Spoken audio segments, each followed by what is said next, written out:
Welcome to channel 9. ఈనాటి face to face కార్యక్రమానికి ముఖ్య అతిథులు మాజీ నెల్లూరు మేయర్ పోట్లూరు స్రవంతి జయవర్ధన్ దంపతులు మనతో ఉన్నారు. వారు ఎలా మేయర్గా ఉన్నారు, ప్రస్తుతం వాళ్ళ జర్నీ ఎలా ఉందో ఒకసారి అడిగి తెలుసుకున్నాం. నమస్తే అమ్మా. నమస్కారం సార్. ఎలా ఉన్నారు, ఏంది మీ పరిస్థితి, ఏంది, ఎలా ఉంది మీ జర్నీ? ఇటీవల కాలంగా మీరు రాజీనామా చేసిన తర్వాత ఏం చేస్తున్నారు? బాగున్నా అన్న. మేయర్గా శ్రవంతి గారు రాజీనామా చేయడం జరిగింది, అందరికీ తెలిసినటువంటి విషయమే. రాజీనామా అయిన తర్వాత మేము వివిధ కార్యక్రమాలు చేయడం జరిగింది. మేము ప్రస్తుతం మా ముందున్నటువంటి ముఖ్యమైనటువంటి లక్ష్యం ఏంటంటే ఒక ఎస్టీ మేయర్గా నెల్లూరు నగరం మేయర్ స్థానం రావడం జరిగింది. అయితే ఈరోజు మేము ఉన్న రోజులు ఎస్టీ అనే ఉంది. ఈరోజు అదే స్థానం ఎస్టీ కాకుండా ఇతరులు రాజ్యాంగంలో ఉన్నటువంటి ఆర్టికల్స్ ఏవైతే ఉన్నా వాటికి వ్యతిరేకంగా పూర్తిగా ఎస్టీల హక్కులను కాలరాస్తూ వాళ్ళ గొంతు కోస్తూ ఈరోజు నెల్లూరు నగర మేయర్ స్థానం ఆక్యుపై చేసుకోవడం జరిగింది. దానికి వ్యతిరేకంగా పోరాటాలు చేస్తూ ఉన్నాం. భవిష్యత్తులో కూడా రాబోయే రోజుల్లో కూడా చాలా కార్యక్రమాలు ఉన్నాయి, వాటిని ముందుకు తీసుకుపోతాను. ప్రస్తుతం మా ముందున్నటువంటి ముఖ్యమైనటువంటి లక్ష్యం మా దాదాపు నెల 10 రోజులైంది మీరు రాజీనామా చేసి. ఈ నెల 10 రోజులుగా మీరు రాజకీయంగా ఏదైనా ఒత్తిడి ఎదుర్కొంటున్నారా? అంతకుముందు ఏదైనా ఒత్తిడిలో ఉన్నారా మీరు? ఇప్పుడు జయరాజన్న, మీకు నేను మేయర్ అయిన కాడి నుంచి మా లైఫ్ స్టైల్ కానీ మా వర్క్ కానీ ఎలా ఉంటుందో మీకు బాగా తెలుసు. మేము మేయర్ అయిన తర్వాత వర్క్ చేసాం, ప్రజల్లో తిరిగాం. మా శక్తికి మించి వాళ్ళు ఏ సమస్య తీసుకొచ్చినా వాటిని పరిష్కరించేదానికి చూసాం. ఇది వచ్చిన అవకాశం గిరిజనులకి రాక వచ్చిన అవకాశం. అది ఇటు మహిళ నాకు రావడం అన్నది పనిచేయడానికి నాకు ఒక అవకాశం అనుకొని నేను పనిచేయడం జరిగిందన్న. కానీ తర్వాత గవర్నమెంట్ మారడం, పరిస్థితులు ఎట్లా చేంజ్ అయ్యాయో మీకు తెలుసు. మాకు ఏ ఒత్తిడి వచ్చిందో, ఎలా మేము దాన్ని ఎదుర్కొన్నాం అన్నది కూడా మీకు తెలుసు అన్న జయన్న. ఇదంతా మేమంతా ఎదుర్కొంటూ చేస్తూ ఉన్నా, మాకు ఎన్ని ఒత్తిళ్ళు వచ్చినా మేము ఎదుర్కొన్నాం అన్న. కానీ మాకు ఎక్కడంటే బాధ కలిగింది ఎక్కువ, మాతో కూడా తిరిగే చిన్న ఫ్యామిలీస్ అన్న. వాళ్ళు పనికి వెళ్ళాలి, పని చేసుకోవాలి, తినాలి. మాకు ఇస్తున్నటువంటి ఒత్తిడి కానీ మాకు ఎదురవుతున్న కష్టాలను కానీ మేము ఎదుర్కోవడానికి, నేను కానీ నా భర్త జయవర్ధన్ కానీ ఎదుర్కోవడానికి మేము సిద్ధంగా ఉన్నాం. కానీ వాళ్ళ ఇంటికి వెళ్ళి ఆ అబ్బాయి దొరుకుంటే అప్పుడు ఏం చేస్తుంటారో మాకు తెలియదు. కానీ నైట్ టైం పోలీసులు వెళ్తారు, అక్కడ లోకల్లో ఉన్న రౌడీలు వెళ్తారు, వాళ్ళని భయభ్రాంతులకు గురి చేసే పరిస్థితుల్లో వాళ్ళని ఇచ్చేస్తే అక్కడికి మేము వెళ్ళడం జరిగిందన్న. అప్పుడు మేము అంతా మాకేం జరిగిందన్నది కానీ మాకు వచ్చిన ఒత్తిడి కానీ అంతా అప్పుడు బయటికి తీసుకురావడం జరిగింది. మెయిన్ ఇప్పుడు ఈ పదవి కోసం ఇప్పుడు ఎవరైతే ఉన్నారో, ఎన్ని చేశారో మా వారిపైన కేసులు పెట్టడం జరిగింది, జైలుకు వెళ్ళడం జరిగింది. ఇక్కడ లేకుండా భయభ్రాంతులు గురి చేసి బయట కూడా ఉండడం జరిగింది. అన్నీ చేసాం. కానీ కార్పొరేటర్లు ఇళ్ళకెళ్ళి మహిళా కార్పొరేటర్లను అయితే చెప్పుకోలేని పరిస్థితి. బూతులను తిడతా, అసహ్యమైనటు మాటలను అంట, వాళ్ళ భర్తల్ని వాళ్ళ ముందే కొడతా, ఇంత ఇదిగా వాళ్ళని ఇబ్బంది పెడితే మాకు మద్దతుగా నిలిచే వాళ్ళకి మా వల్ల కష్టం రాకూడదని నేను రాజీనామా చేశానన్న. నేను ఎంత ఎదుర్కొన్నానో జయరాజన్న మీకు తెలుసు, నెల్లూరు ప్రజలందరికీ కూడా తెలుసు. కానీ మా వల్ల వేరే వాళ్ళకి కష్టం రాదని, మేము మరీ ఇంత నీచ రాజకీయాలు చేయమన్న ఒక ఇదితోటి ఆ రోజు నేనే వచ్చి రాజీనామా చేసి రావడం జరిగింది. అంత ఒత్తిడి మా మీదకి తీసుకొచ్చారు. కానీ మేము ఎప్పుడు ప్రజలకు ఎప్పుడూ అందుబాటులోనే ఉంటాం. వాళ్ళ ఆశీస్సులు మా మీద ఎప్పుడు ఉంటాయని, నెల్లూరు ప్రజల ఆశీస్సులు ఎప్పుడు ఉంటాయని మేము అనుకుంటున్నాం. ఎందువల్ల ఇంతవరకు నెల 10 రోజులైనా నోటిఫికేషన్ రాలేదని మీరు అనుకుంటారు? దీనిలో పెద్దగా ఆశ్చర్యపడాల్సినటువంటి విషయం ఏం లేదు జయరాజ్ గారు. ఏంటంటే మేము అంతకుముందు చెప్పాం, ఎన్నో సందర్భాల్లో చెప్పడం జరిగింది. ఎందుకంటే ఇది ఒక కుట్ర కోణం. ఇది కేవలం ఏదో శ్రవంతి గారిని మేయర్గా దించేస్తున్నారు అని అందరికి చూపించారు, మేము అవినీతి చేశారు, అది చేశారు, ఇది చేశారు, సరిగా పనిచేయలేదనేది రకరకాలు చెప్పారు. కానీ ఇది ఒక కుట్ర. కేవలం ఒక గిరిజన మేయర్, ఒక గిరిజన వ్యక్తి ఉన్నతమైనటువంటి నెల్లూరు అత్యంత ప్రాధాన్యత కలిగినటువంటి నెల్లూరు నగర మేయర్ స్థానంలో కూర్చోవడం పెద్దలకి, చాలామంది గద్దలకి నచ్చక, వారు చూసి ఓర్వలేక ఈ నిర్ణయం, ఈ కుట్ర జరిగింది అని మేము అనేక సందర్భాల్లో చెప్పాం. ఈరోజు అదే జరుగుతూ ఉంది. ఎంత దారుణం అంటే నిజంగా నిస్సిగ్గుగా నవ్విపోదురుగాక నాకేలా అనే సామెత వినే ఉంటాం. ఆ సామెతను నిజం చేస్తూ ఈరోజు రాజకీయాలకి, విలువలకి అత్యంత ప్రాధాన్యం కలిగినటువంటి జిల్లా మన నెల్లూరు జిల్లా. ఆ నెల్లూరు జిల్లా పరువు తీసే విధంగా, గిరిజనుల గొంతు కోసే విధంగా ఈరోజు నెల్లూరు జిల్లాలో ఉన్నటువంటి పెద్దలు వ్యవహరిస్తున్న తీరు నిజంగా చాలా దౌర్భాగ్యం. ఇటువంటి రాజకీయ నాయకులు ఉన్న జిల్లాలో ఒక రాజకీయ నాయకుడిగా ఉండడం నా దౌర్భాగ్యంగా నేను భావిస్తూ ఉన్నా. ఇప్పుడు మేయర్ రాజీనామా చేసినప్పుడు రాజీనామా పత్రం ఉదయం ఇస్తే సాయంత్రం కల్లా ఆమోదమైంది. తిరిగి నోటిఫికేషన్ అంత ఫాస్ట్గా ఎందుకు రాలేదని మీరు భావిస్తున్నారు? ఖచ్చితంగా ఇది రాజకీయ కుట్రలో భాగం. కేవలం ఒక వ్యక్తి కోసం, ఒక వ్యక్తికి ఈ పదవి కట్టబెట్టాలా అని అసలు ఎందుకు ఇప్పుడు మేము ఒకటే అడుగుతా ఉన్నాం ఆ రాజకీయ పెద్దలందరినీ, ఎందుకు అదేదో మీరే రాసుకొని ఎందుకు మమ్మల్ని ఎస్టీలని వాళ్ళని పెట్టడం, వాళ్ళ మీద ఒత్తిళ్ళు చేసి వాళ్ళని జైలుకి పంపించి, మమ్మల్ని జైలుకి పంపించి, ఇవన్నీ ఎందుకు? మీరు ఏదో రాసుకొని కొరియాలో అంటే మనమైతే ప్రత్యక్షంగా చూడలేదు, కానీ వివిధ జాతీయ ఛానళ్ళు, పత్రికలు వాటిల్లో వింటూ ఉంటాం. ఆ పరిపాలన నెల్లూరులో జరుగుతూ ఉంది. అదేదో నిజంగా ధైర్యంగా ముందుకు వచ్చి మేము ఇట్లా రాసుకుంటున్నాం, ఇలా ఫలానా వ్యక్తి మేయర్గా ఉంటాడు, రాసుకొని తీసుకోమని చెప్తా ఉన్నాం. నిస్సిగ్గుగా వచ్చి అదేవిధంగా చేస్తున్నారు కదా, ధైర్యంగా ముందుకు వచ్చి మేము ఇలాగే చేస్తామని చెప్పమని చెప్పి మేము వాళ్ళని ప్రశ్నిస్తూ ఉన్నాం. నెల్లూరు నగరంలో భారత రాజ్యాంగం అమలు జరగలేదు, కేవలం ఇది టీడీపీ రాజ్యాంగం మాత్రమే అమలు అవుతుందని భావించవచ్చా? 100% భావించవచ్చు. మీరు ఎవరిని, ఇది ఓపెన్గా జరుగుతూ ఉంది. ప్రతి ఒక్కరు ఇప్పుడు మీ జయరాజు గారు, మీరు కానీ మేము కానీ మాట్లాడుకునేది కాదు, చూస్తూ ఉన్నాం కదా. ప్రతి ఒక్కరు చిన్న పిల్లోడిని అడిగినా చెప్తారు ఏం జరుగుతూ ఉందనేది ప్రతి ఒక్కరికి కూడా తెలిసినటువంటి విషయం. ఇదే ఆంధ్రప్రదేశ్ రాష్ట్రం, ఇదే మున్సిపల్ చట్టం, ఇదే ముఖ్యమంత్రి, ఇదే మున్సిపల్ శాఖ మంత్రి ఉన్నటువంటి వైజాగ్లో 10 రోజులు, 10 రోజుల్లో నూతన మేయర్కి, కలెక్టర్ గారికి అక్కడ అదే రాజ్యాంగం కదా, అదే చట్టం కదా, అదే మున్సిపల్ చట్టం కదా, అక్కడ 10 రోజుల్లో నోటిఫికేషన్ ఎలా వచ్చింది? మరి నెల్లూరులో నెల 10-15 రోజులు అవుతూ ఉంది. అయినా ఎందుకు రాలేదు? ఈ విషయాన్ని మేము ముందే చెప్పాం కదా. గిరిజనులు ధర్నాలు చేశారు, అయినా పట్టించుకోలేదు. ఏం నవ్విపోదురుగాక నాకేళ్ళు అన్నట్టు కనీసం చీమ కుట్టినట్టు కూడా ఈ ప్రభుత్వానికి లేదు.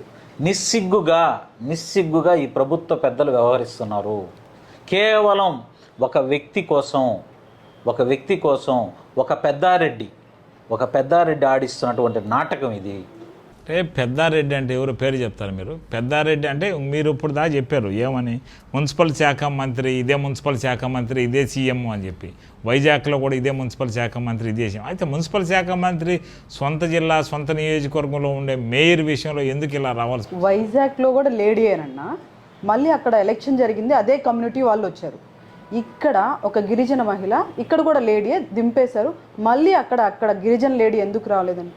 ఇప్పుడు ఎవరున్నారన్న అక్కడ మేయర్గా? వారి కోసం జయవర్ధన్ అదంటారు, మేయర్ అభివృద్ధి చేయలేదంటారు, ఇదంటారు, ఆమె సరిగ్గా వర్క్ చేయలేదంటారు, ఏవేవో చెప్తారు. నిందలన్నీ వేసి ఈరోజు ఏం చేస్తున్నారు? ప్రతి ఒక్కరు అంటే ఆయన్ని ఇన్ఛార్జ్ మేయర్గా ఇచ్చినందుకు వాళ్ళకి షాల్స్ వేసేది, దండలేసేది, దండం పెట్టుకుంటున్నారు. జయరాజన్న, ఇది నేను చెప్పేది కాదు, మీకు తెలుసు. ఇది నిజమే కదన్నా, నేను చెప్పింది కాదు. అంటే ఇప్పుడు మాది తీసుకోవడానికి ఎన్ని ప్రయత్నాలు చేశారో, మా వారిని ఎన్ని ఇబ్బందులకి గురి చేశారో, ఎంత ఇది చేశారో అర్థం చేసుకోండి. ఇప్పుడు మున్సిపల్ శాఖ మంత్రి జిల్లా నెల్లూరు జిల్లాలోనే నెల్లూరు మేయర్కి ఎడ జరిగిందంటే అంటే ఒక్క దగ్గర ఒక రకంగా ఇంకో దగ్గర ఇంకో రకంగా జరిగింది. దాని బ్యాక్గ్రౌండ్ ఎవరు ఉండాలని భావిస్తారు? నెల్లూరు జిల్లాలో గిరిజనులకి అత్యంత ప్రాధాన్యం కలిగినటువంటి నియోజకవర్గం కోవూరు నియోజకవర్గం. కోవూరులో ఇప్పుడు ఉన్నటువంటి డిప్యూటీ మేయర్, ఇన్ఛార్జ్ మేయర్గా వ్యవహరిస్తున్నటువంటి డిప్యూటీ మేయర్ రూప్ కుమార్ యాదవ్ గారు ఎవరి ప్రధాన అనుచరుడు? నెల్లూరు జిల్లాలో, రాష్ట్రంలోనే నెల్లూరు జిల్లాలో గిరిజనులు ఎస్టీ యానాది కమ్యూనిటీ ఎక్కువగా ఉన్నటువంటి నియోజకవర్గం. ఆ నియోజకవర్గంలో గిరిజనుల ఓట్లతో ఎమ్మెల్యేగా గెలిచి నెల్లూరు పార్లమెంటు స్థానంలో దాదాపు 1.5 లక్ష 2 లక్షల గిరిజనుల ఓట్లతో పార్లమెంటు సభ్యులుగా ఎన్నికై వేమిరెడ్డి ప్రభాకర్ రెడ్డి గారు, వారి సతీమణి ప్రశాంతి రెడ్డి గారు ఈరోజు మార్నింగ్ అనుకుంటా చూశాను, మన మంత్రి గారికి స్వయంగా వేమిరెడ్డి ప్రభాకర్ రెడ్డి గారే ఇన్ఛార్జి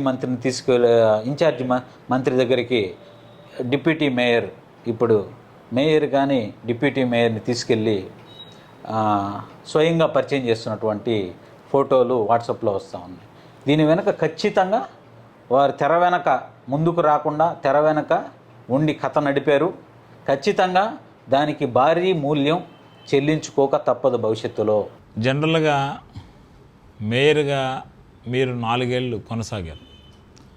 4 ఏళ్లలో చాలా రివ్యూస్లో అసలు మీరు కనబడలే. ఇప్పుడు ప్రతి రివ్యూలో ఇన్ఛార్జ్ మేయర్ కానీ డిప్యూటీ మేయర్ కానీ కూర్చొని ప్రతి రివ్యూ చేస్తున్నారు. అంటే మీరు కనబడకపోయేదానికి కారణం ఏంది? మీరు రివ్యూలు ఎందుకు చేయలేకపోయారు అప్పట్లో? జయరాజ్ అన్న గారు, ఈ క్లిప్పింగ్ చాలా మంచి ప్రశ్న అడిగారు మీరు, చాలా మంచి ప్రశ్న. ఇది ఖచ్చితంగా ప్రజల్లోకి వెళ్ళాల్సినటువంటి ప్రశ్న. దీనికి సమాధానం చెప్తాను నేను. ఈ సమాధానాన్ని మీకు మళ్ళీ ఉపయోగపడుతుంది. రేపు పొరపాటున ఈ ప్రభుత్వం పొరపాటున రేపటి నుంచి జరగబోయే గిరిజన ఉద్యమానికి స్పందించి గిరిజన మేయర్ని కానీ మళ్ళీ నియమిస్తే, ఎన్నుకుంటే మళ్ళీ అదే రిపీట్ అవుతుంది. నేను ఈ సందర్భంగా చెప్తా ఉన్నా, చూడండి. మళ్ళీ తరువాత ఉన్నటువంటి రివ్యూలకి ఏదన్నా 1-2 రివ్యూలకి కూర్చున్నా మాట్లాడేదానికి అవకాశం ఉండదు, ప్రెస్ మీట్లో మాట్లాడేదానికి అవకాశం ఉండదు. కావాలంటే మీరు తర్వాత, నేను ఇంతకుముందు చెప్పాం, మరో ఎస్టీ మేయర్కి, మరో ఎస్టీ వ్యక్తికి ఈ స్థానం దక్కదు అని మా సతీమణి మాజీ మేయర్ గారు కానీ నేను కానీ పదే చెప్పడం జరిగింది. చెప్పినప్పుడు వాట్సాప్లో వదిలేరు, అదంతా అందరూ చూసినటువంటి విషయం. ఈరోజు మళ్ళీ చెప్తున్నా, మళ్ళీ ఇంకొక మేయర్ ఎస్టీ వ్యక్తికి ఇచ్చిన గతంలో ఏది జరిగిందో అదే జరుగుతుంది. అంటే ప్రస్తుతం అంబేద్కర్ ఇచ్చిన రిజర్వేషన్ ప్రకారం మేయర్లైనా ఎమ్మెల్యేలైనా వీరిని రబ్బర్ స్టాంపుగా మారుస్తున్నారని భావిస్తున్నారు మీరు? ఖచ్చితంగా. అయితే ఒక విషయం చెప్తా ఉన్నా, గిరిజనుల్లో కూడా మార్పు వస్తుంది. ఖచ్చితంగా భవిష్యత్తులో మార్పు చూస్తారు. ఆ మార్పు రావడంలో మేము కూడా ఒక భాగం అవుతామని చెప్పి ఈ సందర్భం, అంటే ఇది ఇక్కడ ఒక గమనించాల్సి, అందరూ ఆ విధంగా వ్యవహరిస్తున్నారు అని నేను చెప్పను. కానీ కొంతమంది వాళ్ళ స్వలాభం కోసం, వాళ్ళ అనుచరులకి ఏయో మభ్యపెట్టాలి, వాళ్ళ కోరికలు తీర్చాలా అనేటువంటి ఒక దురాలోచనతో ఈ కార్యక్రమాన్ని చేస్తూ ఉన్నారు. ఇప్పుడు వైసీపీ ప్రభుత్వంలో కానీ, అదేవిధంగా ఇప్పుడు కూటమి ప్రభుత్వంలో కానీ అనేక సార్లు మంత్రులు ఎమ్మెల్యేలు రివ్యూలు చేశారు నగర కార్పొరేషన్లో రివ్యూలు చేస్తే ఇక్కడ ఆ రివ్యూలో కూర్చుంటే కమిషనర్ కూర్చుంటాడు, లేకపోతే డిప్యూటీ మేయర్లు కూర్చున్నారు. మిమ్మల్ని ఎందుకు కూర్చోబెట్టలేదని మీరు భావిస్తున్నారు? అదే కదా నాకు సూటిగా కావాలి ఆన్సరు. వాళ్ళు ఏదో ఇది చేశారు, మేము బాగాలేకపోయాను. మిమ్మల్ని మీరు కూర్చోలేకపోయేదానికి కారణం ఏంది? ఆ రివ్యూలో నేను మేయరు, ప్రతి రివ్యూ నగర కార్పొరేషన్లో మేయర్ అధ్యక్షతనే జరగాల. మేయర్ అధ్యక్షత కాకుండా ఎమ్మెల్యే అధ్యక్షత జరుగుతుంది, లేకపోతే మంత్రి అధ్యక్షత జరుగుతుంది. ఈ కాదు, దానికి కారణం ఏంది? దీంట్లో నేను మేయర్గా ఉన్నా కూడా నా దగ్గరకు వచ్చిన పబ్లిక్కి నేను వాళ్ళకి వచ్చిన ఏ సమస్య అయినా వాళ్ళు తీసుకొచ్చిన ఏ రిప్రజెంటేషన్ అయినా తీసుకొని వాళ్ళకి జవాబు ఇవ్వడం జరుగుతుంది. ఇది మీకు తెలుసు. కానీ ఆఫీస్లో జరిగే మీటింగ్స్ కానీ బయట జరిగే మీటింగ్స్ కానీ కనీసం ఇంటిమేషన్ కూడా ఇచ్చే పరిస్థితి ఉండదండి. అక్కడ మీటింగ్ జరుగుతుంది అంటే నేను నా ఛాంబర్లో ఉంటా, అంటే నాకు తెలిస్తే నేను అక్కడ వెళ్ళి ఆ మీటింగ్ అటెండ్ అవుతా. నాకు ఇంటిమేషన్ లేనప్పుడు నాకు తెలియదు అక్కడ మీటింగ్ జరుగుతుంది. అంటే అధికారులు కూడా తప్పు చేశారు కదా ఇక్కడ. అధికారుల చేత తప్పు చేయించారని నేను చెప్పేది. ఇప్పుడు అధికారులు ఏంటంటే అధికారుల చేత తప్పు చేయించారు. ఈరోజు కూడా అదే జరుగుతుంది. అధికారులకి సెక్షన్స్ తెలుసు, రూల్స్ తెలుసు, రాజ్యాంగం తెలుసు, అన్నీ తెలుసు. కానీ వాళ్ళ చేత కూడా ఈ తప్పు చేపిస్తున్నారు, బెదిరిపిస్తున్నారు, వాళ్ళని భయపెడుతున్నారు. మీరు ఎప్పుడన్నా మీ ప్రోటోకాల్ మీద ఎప్పుడన్నా ప్రొడక్ట్ చేశారా, ఎప్పుడన్నా మాట్లాడారా? మాట్లాడలేదు వాస్తవంగా. ఎందుకంటే మేయర్ గారు మాట్లాడలేదు. విషయం ఏంటంటే ఒక అధికారి పేరొద్దు, ఒకరోజు ఒక కార్యక్రమం జరిగిన దానికి అక్కడ ఇన్స్పెక్షన్కి వెళ్ళారు మేయర్ గారు. అంటే ఆయన చెప్పినటువంటి విషయం, ఉదయం 10 గంటలకి ఆయన ప్రోగ్రాం జరిగితే వస్తే సాయంత్రం 5 గంటలకు ఆఫీస్కి వెళ్ళాలి. అది అధికారుల పరిస్థితి. అలాంటి సందర్భంలో మనకు ప్రాక్టికల్గా తెలిసినటువంటి సందర్భంలో వాళ్ళని ఇబ్బంది పెట్టే పరిస్థితి ఉండకూడదు అనే విధంగా అలా.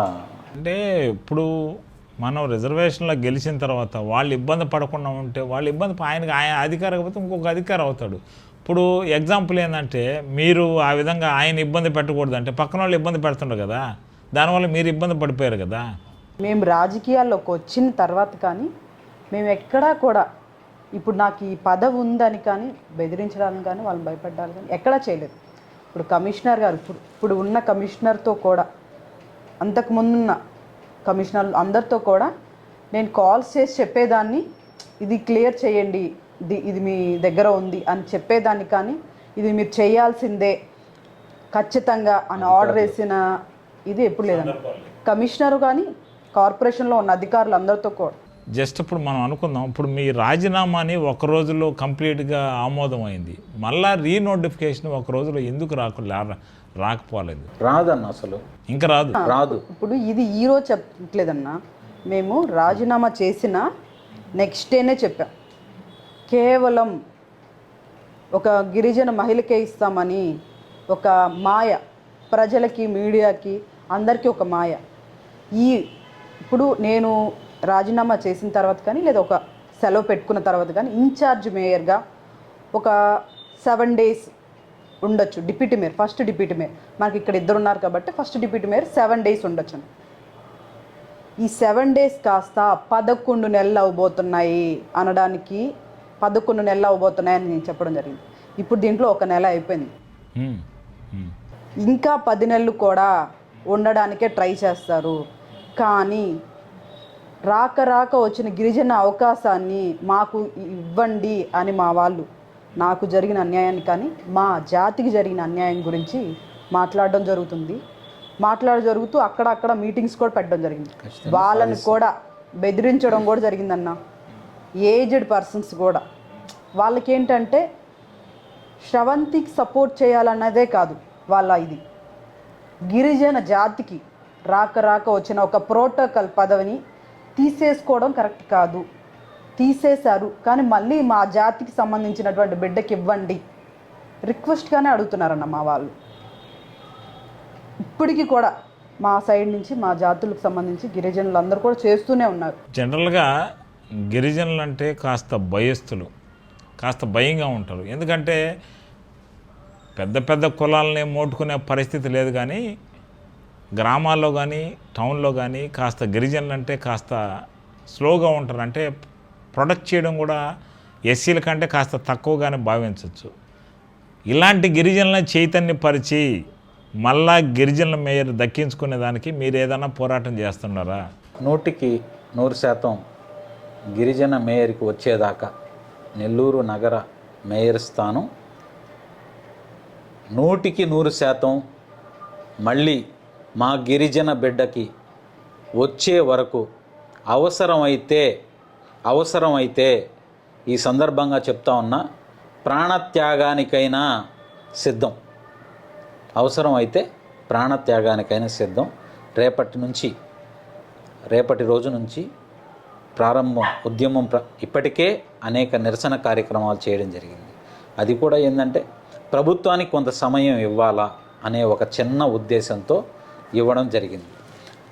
రేపటి నుంచి జరగబోయే ఉద్యమానికి ఖచ్చితంగా ఈ ప్రభుత్వం స్పందించాల్సి వస్తుంది. స్పందించకపోతే మా పోరాటం ఎలా ఉంటుందో మీరే చూస్తారు. మీరు ఒక ప్రశ్నలో అడగడం జరిగింది. గిరిజనులంటే గౌరవంగా ఉంటారు, మర్యాదగా ఉంటారు, అభిమానంగా ఉంటారు, విధేయతగా ఉంటారు. అంతేకాని చేతగాని వాళ్ళు మాత్రం కాదు. ఈ సందర్భంగా చెప్తా ఉన్నాను నేను. రాబోయే రోజుల్లో మా పోరాటం ఎట్లా ఉంటుందో ఈ ప్రభుత్వం మెడలు వంచి మా గిరిజన బిడ్డకి ఈ నగర మేయర్ స్థానాన్ని ఏ విధంగా అందిస్తామో మీరే చూస్తారు. దాదాపుగా నెల 10 రోజులైంది, ఇంతవరకు మీరేం మెడలు వంచలేదు. ఇంక ఎలా వంచుతారని భావించవచ్చు? ఖచ్చితంగా మేము అంబేద్కర్ గారి స్టాచ్యూ దగ్గర మా గిరిజన నేతలు ర్యాలీలు నిర్వహించడం జరిగింది.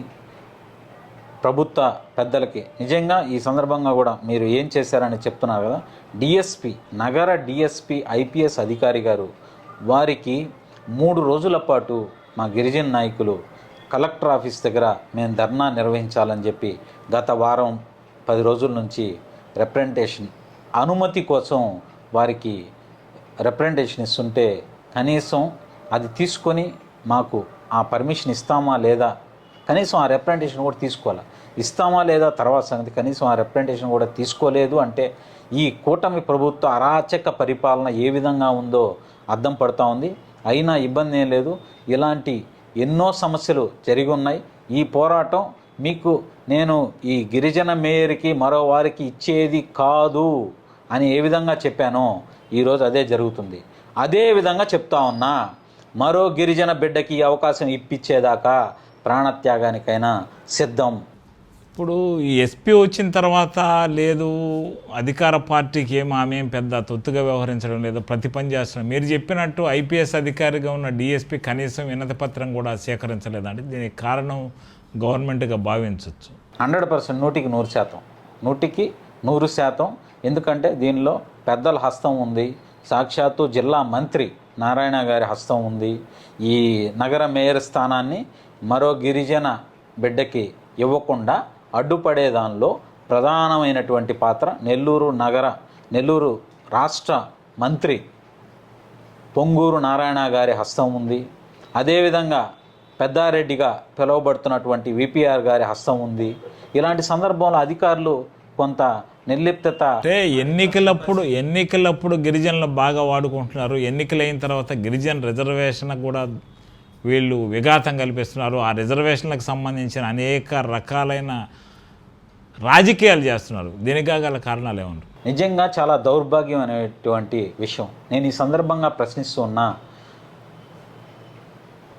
గిరిజన రాష్ట్రంలోనే గిరిజనులకు అందులో యానాదులకు అత్యంత ప్రాధాన్యతమైనటువంటి నియోజకవర్గం కోవూరు నియోజకవర్గం. ఆ కోవూరు నియోజకవర్గంలో వచ్చినటువంటి ఒకే ఒక అవకాశం ఏఎంసీ చైర్మన్ అంటే ఎంతో ప్రాధాన్యం కలిగినటువంటి స్థానం. ఆ స్థానాన్ని గిరిజనులకి అందులో యానాదులకి రాకుండా చేయడంలో ప్రధానమైన వచ్చినటువంటి నోటిఫికేషన్ని మరొకరికి కట్టబెట్టాలంటే ఒక దురాలోచనతో ఆ చర్య తీసుకోవడం జరిగింది. అది న్యాయస్థానంలో కూడా ఉన్నటువంటి విషయం అందరికీ తెలిసిందే. ఖచ్చితంగా వీటన్నిటి మీద కూడా పోరాటం చేయడం జరుగుతుంది. వారి మనస్సాక్షి నిజంగా మేము కూడా వాళ్ళతో కొన్ని రోజులు జర్నీ చేయడం జరిగింది. విపిఆర్ గారు, ప్రశాంత్ రెడ్డి గారు మమ్మల్ని బాగా అభిమానంగానే చూసుకునేవారు. కానీ ఈరోజు వాళ్ళు వ్యవహరిస్తున్నటువంటి తీరు చాలా దుర్మార్గం అని చెప్పి ఈ సందర్భంగా చెప్తాను. రాబోయే రోజుల్లో ఇప్పటి వరకు మీరు మేయర్గా 4 ఏళ్ళు చేశారు. రాబోయే రోజుల్లో మీ పొలిటికల్ భవిష్యత్తు ఎలా ఉండబోతుంది? ప్రస్తుతం మా ముందున్నటువంటి ప్రధానమైనటువంటి లక్ష్యం నెల్లూరు నగర మేయర్ స్థానాన్ని మరో గిరిజన బిడ్డకి కల్పించాలి అనేదే మా ప్రధాన లక్ష్యం. భవిష్యత్తులో ఆల్రెడీ మేము మేయర్ గారు కానీ నేను కానీ ఎందుకంటే ఒక గిరిజన బిడ్డగా మాకు ఈ అవకాశం రావడం జరిగింది. అటువంటిది మా గిరిజన జాతికి మా గిరిజన జాతిలో బిడ్డల్ని పైకి తీసుకురావాలని అనేక కార్యక్రమాలు చేయడం జరిగింది. పిల్లలకి ఎగ్జామ్స్ పెట్టడం కానీ, క్రికెట్ పోటీలు పెట్టడం కానీ, మా దగ్గరికి వచ్చిన ప్రతి గిరిజన బిడ్డకు మాకు తోచినంత సాయం చేయడం జరిగింది. గిరిజన హక్కుల కోసం పోరాటం చేసే వాళ్ళని ప్రోత్సహించడం జరిగింది. భవిష్యత్తులో మరింత ఉధృతంగా, మరింత సమయం దొరుకుతుంది కాబట్టి మరింత ఉధృతంగా ఈ కార్యక్రమాలు నిర్వహించాలి మొదటి లక్ష్యం. రెండవది, రాజకీయంగా మా ప్రయాణం త్వరలోనే వెల్లడిస్తాం. ఒక నిర్ణయం తీసుకొని ఉన్నాం. ఆ నిర్ణయాన్ని త్వరలో బహిరంగంగా ప్రకటించడం జరుగుతుంది. ఆ విధంగా మా రాజకీయ జర్నీ కూడా. ఇప్పుడు ఫస్ట్ మీరు వైసీపీలో కార్పొరేటర్గా గెలిచారు, వైసీపీలోనే మేయర్ అయ్యారు. తర్వాత ఎందుకు మీరు యూటర్న్ తీసుకున్నారు? ఎందుకు మళ్ళా కూటమి ప్రభుత్వం వైపుకి వెళ్ళాల్సి వచ్చింది? కూటమి ప్రభుత్వం వైపు 100% వెళ్ళలేదు.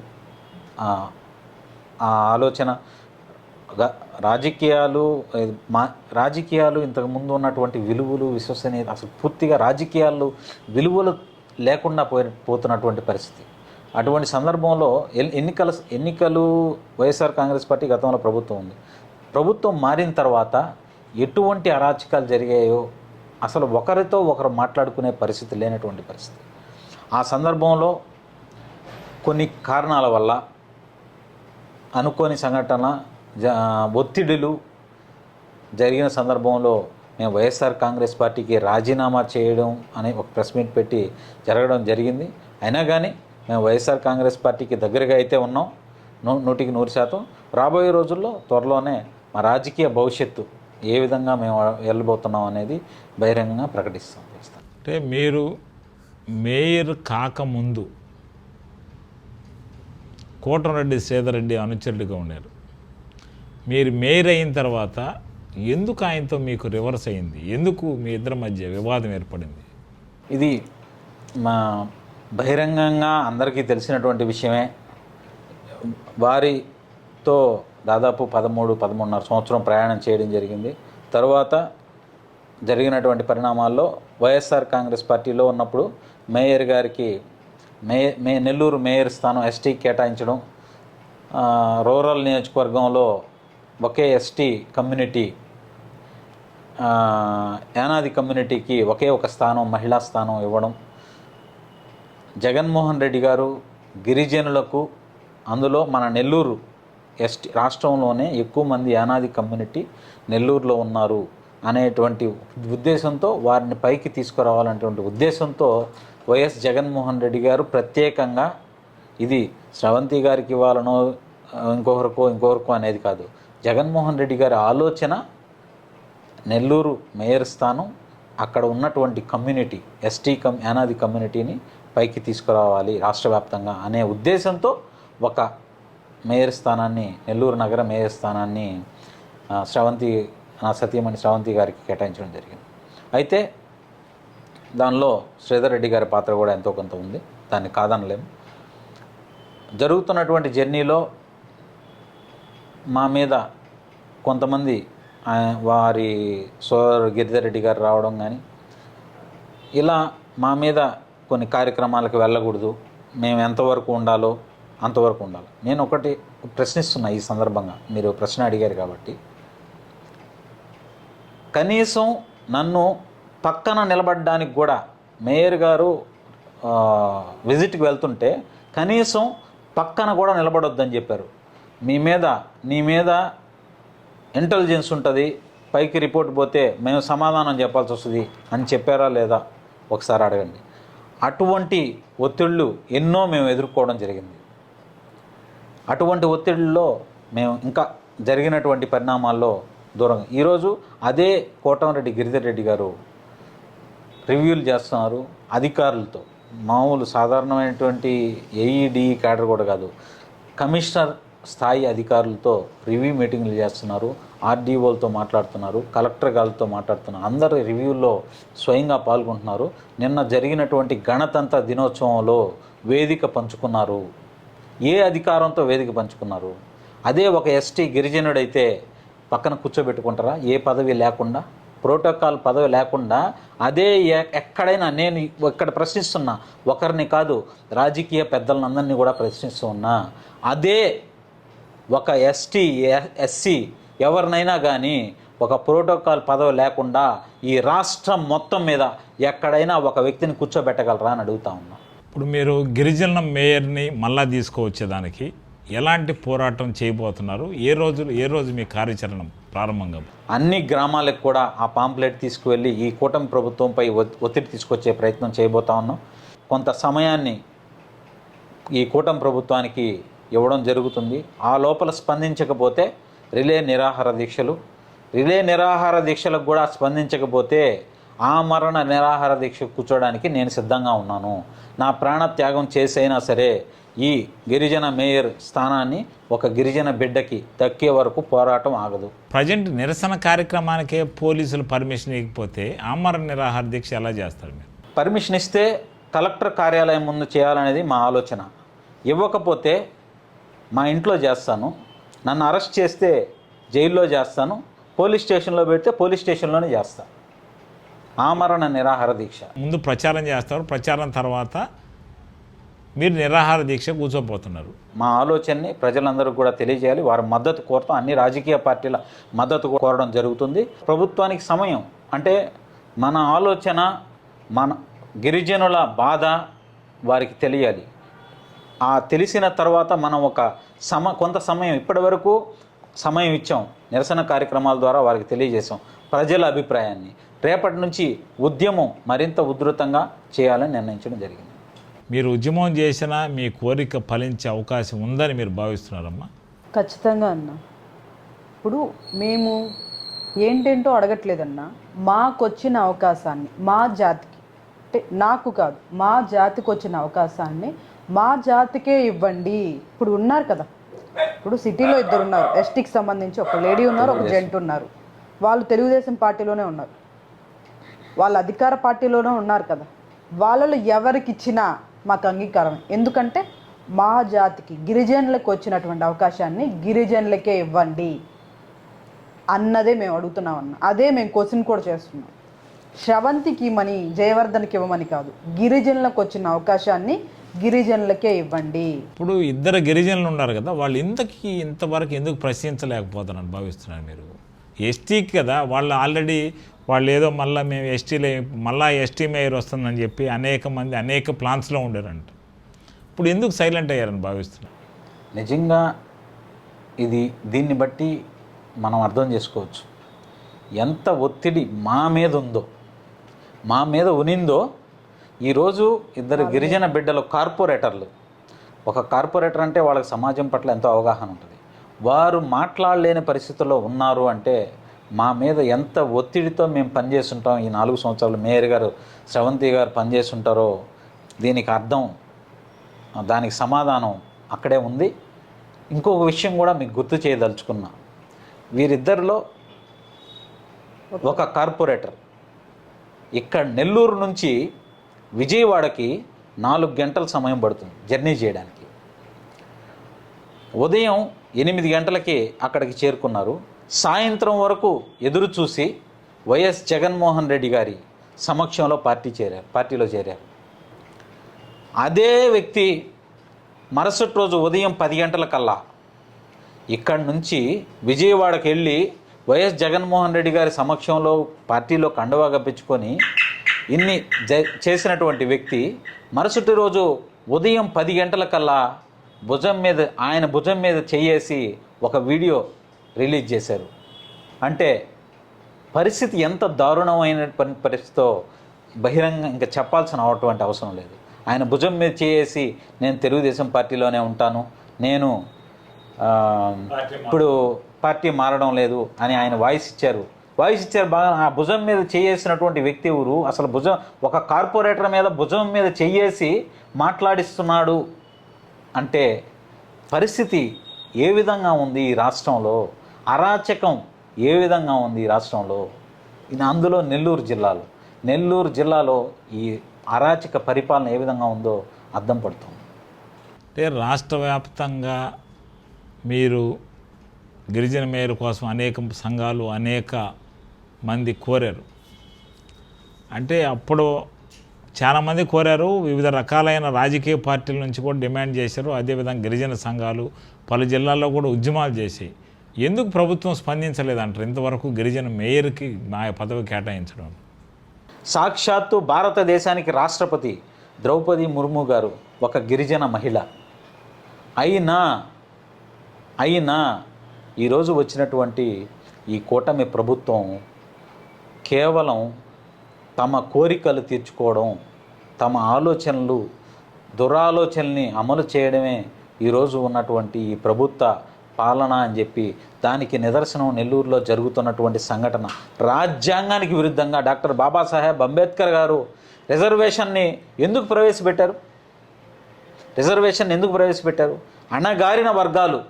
అణగారిన వర్గాలు అభివృద్ధి చెందాలా, అభ్యున్నతి చెందాలా, వారు రాజకీయంగా, సామాజికంగా, ఆర్థికంగా అన్ని రంగాలలో పైకి రావాలనే కదా. ఈరోజు ఆ రాజ్యాంగానికి తూట్లు పొరుస్తూ గిరిజనుల గొంతు కోస్తూ ఈ కూటమి పరిపాలన సాగుతూ ఉంది. దానికి నిదర్శనం నెల్లూరులో జరుగుతున్నటువంటి నగర మేయర్ విషయం. ఈ అవిశ్వాస తీర్మానాలు ఈ ఎస్సీలు ఎస్టీలకే వస్తాయా? మిగిలిన కులాలకు కూడా వచ్చే అవకాశం ఉంది నెల్లూరులో? గతంలో నెల్లూరు జిల్లా పరిషత్ చైర్మన్ నాగభూషణం ఉన్నది. నాగభూషణం మీద కూడా అవిశ్వాస తీర్మానం పెట్టారు. దీనికి ప్రధానమైన కారణం నేను భావిస్తున్నది ఏంటంటే, ఒక స్థానంలో గిరిజనులు కూర్చోవడమే కంటగింపు, అందులో తల ఎత్తి మాట్లాడకూడదు. ఒక గిరిజనులకు అవకాశం వచ్చింది, వారు ఏదో కొంత అభివృద్ధి చెందే అవకాశం ఉంటుంది. వారి పదవిలో వచ్చిన తర్వాత వాళ్ళకు కూడా కొంత నాలెడ్జ్ అనేది రావడం జరుగుతుంది. వాళ్ళు తలెత్తి మాట్లాడిన రోజు, కనీసం వాళ్ళ కళ్ళలోకి చూసిన రోజు, వారు ఆ పదవిలో మరుసటి రోజు నుంచి ఉండకూడదు. అదే ఈరోజు ఈ కూటమి ప్రభుత్వం చేస్తున్నటువంటి. కేవలం కుల ప్రాతిపదిక మీదే పదవులు ఉన్నాయి, కుల ప్రాతిపదిక మీదే రాజ్యాంగం నడుస్తుంది. నెల్లూరు జిల్లాలో వేరే రాజ్యాంగం నడవలేదని భావించవచ్చు. ప్రధానంగా ఏంటంటే, ఈ విషయంలో రాజకీయ పెద్దలు వారి పదవుల కోసం వారి అనుచరుల ఆలోచనలు, వారి అనుచరుల ఆ కళ్ళల్లో ఆనందం చూడడం కోసమే ఈరోజు ఈ నెల్లూరు నగర మేయర్ స్థానాన్ని గిరిజనులకు దక్కకుండా చేస్తున్నటువంటి సందర్భం. ఇది ఈనాటి మాజీ మేయర్ పోట్లూరు స్రవంతి జయవర్ధన్ మనోగతం. వీళ్ళు ప్రస్తుతం నెల్లూరు నగర మేయర్ గిరిజనులకే దక్కాలని, గిరిజనులకు కేటాయించాలని, అవసరమైతే ప్రాణత్యాగానికైనా సిద్ధమని జయవర్ధన్ ప్రకటించారు. మరో అతిథితో మళ్ళీ కలుద్దాం. నమస్కారం సార్. Thank you.